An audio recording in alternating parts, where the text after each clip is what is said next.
Now that we've gotten all of our cards pulled, let's do our reading. The card that I pulled in the middle, representing you, is the Justice card. It tells me that you may be going through something,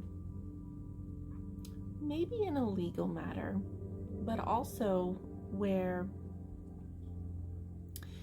your biases are blocking your ability to make a fair assessment or a fair judgment of something. And when we let our biases get in the way, it can be really, really hard to get what we're trying to say across.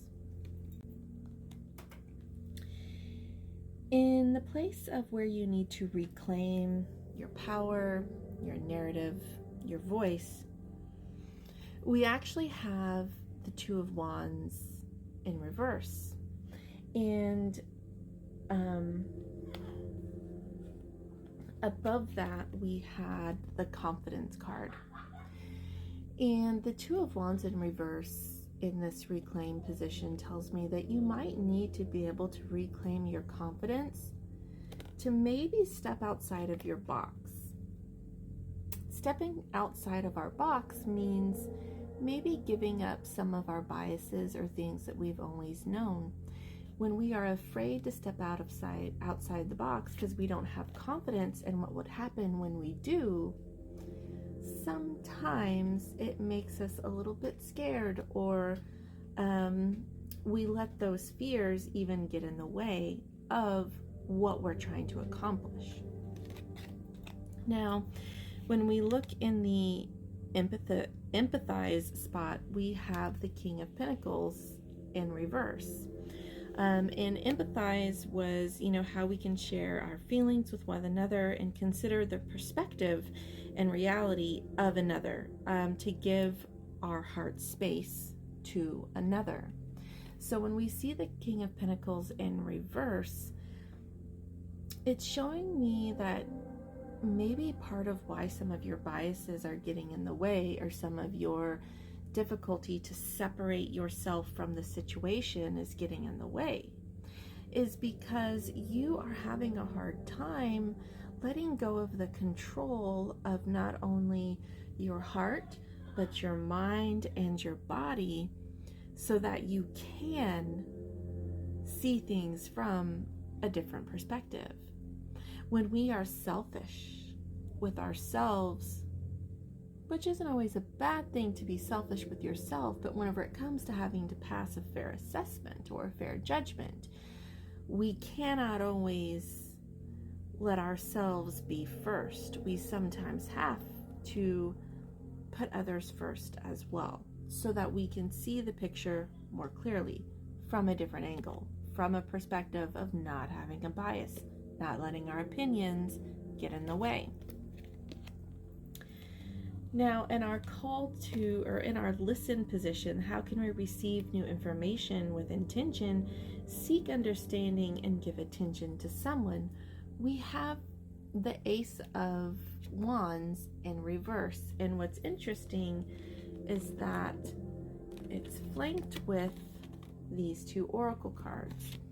So here we have our Ace of Wands in reverse, flanked by Confidence, and this is called the Crux or Signal. How can we listen to what others have to say? Well, we need to set some of our fiery confidence aside. That, if you remember, was fueled by some of our fear to let go, our fear to step out. And letting some of that confidence go, meaning bringing it inward rather than the ace being upright. This is about bringing it inward. Because if we don't let some of that fiery confidence go, it can also give people mixed signals. It can scare them off a little bit. It can make them unsure and unclear themselves, because we have some unclearness going on with that justice in reverse. So whenever we set our confidence back and our fears back, it helps us keep from sending off some mixed signals when it comes to how we communicate with another, especially somebody else that we are dealing with in this situation.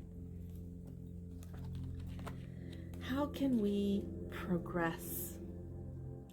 Well, we can progress forward by realizing that we are working with others and we need to work well with other people, communicate well, make sure that our signals are not getting crossed as we talk, communicate, interact with others. And by doing that, we are able to come out with success. We are able to move through with success. So, when you find yourself dropping cards, when you find yourself stuck in a situation where you can't seem to open up or step out of the box, if you step back with your confidence so that the signals don't get mixed, things might actually go a little bit smoother. I hope everyone has a good evening, and I'll catch you later.